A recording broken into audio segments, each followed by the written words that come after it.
కొణిదెల పవన్ కళ్యాణ్ అమ్మ కడుపున ఆఖరివాడిగా పుట్టిన అందరికీ మంచి చేయాలి, మేలు జరగాలి అనే విషయంలో ముందువాడుగా ఉంటాడు.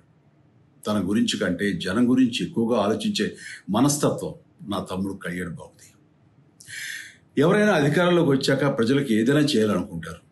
కానీ కళ్యాణ్ తన సొంత సంపాదనని కౌలు రైతులు కన్నీళ్లు తుడిచేందుకు ఖర్చు పెట్టడం, సరిహద్దు దగ్గర ప్రాణాలొడ్డి పోరాడే జవాన్ కోసం పెద్ద మొత్తం అందివ్వటం, అలాగే మత్స్యకారులు ఇంకా ఎందరికో తాను చేసిన సహాయం చూస్తుంటే ఇలాంటి నాయకుడు కదా జనాలకు కావాల్సింది అనిపిస్తుంది. ఒక రకంగా చెప్పాలంటే సినిమాలోకి తను బలవంతంగా వచ్చాడు, రాజకీయాల్లో మాత్రం ఇష్టంతోనే వచ్చాడు.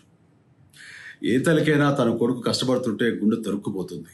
అలాగే ఏ అన్నకైనా తన తమ్ముడు అనవసరంగా మాటలు పడుతుంటే బాధేస్తుంది. అలా బాధపడుతున్న నా తల్లికి ఈ అన్నయ్యగా ఒక మాట చెప్పాను.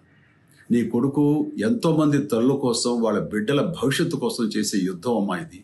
మన బాధ కంటే అది ఎంతో గొప్పది అన్నాను. అన్యాయాన్ని ఎదిరించకుండా మౌనంగా ఉండే మంచివాళ్ల వల్లనే ప్రజాస్వామ్యం మరింత నష్టం అని నమ్మి జనం కోసం జన సైనికుడయ్యాడు.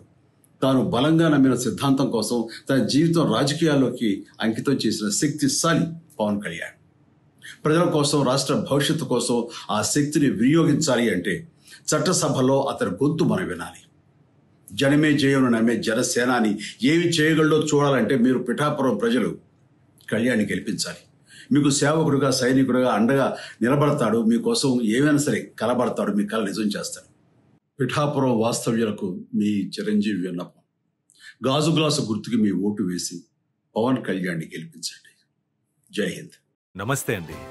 ఇది వ్యాపారం గురించి కాదు, ఓటు గురించి. ఎన్నికల్లో ఓటు వేయడం మన హక్కు మాత్రమే కాదు, కర్తవ్యం. ఎంతో మంది మహా నేతలు శ్రమించి ప్రాణత్యాగం చేసి ఈ అవకాశాన్ని మనకిప్పించారు. అందరూ ఓటు వేద్దాం. ఎందుకంటే ఓటు హక్కు ఊరికే రాదు. నా ఓటు ఎవరికో తెలుసా? అది సీక్రెట్ అండి.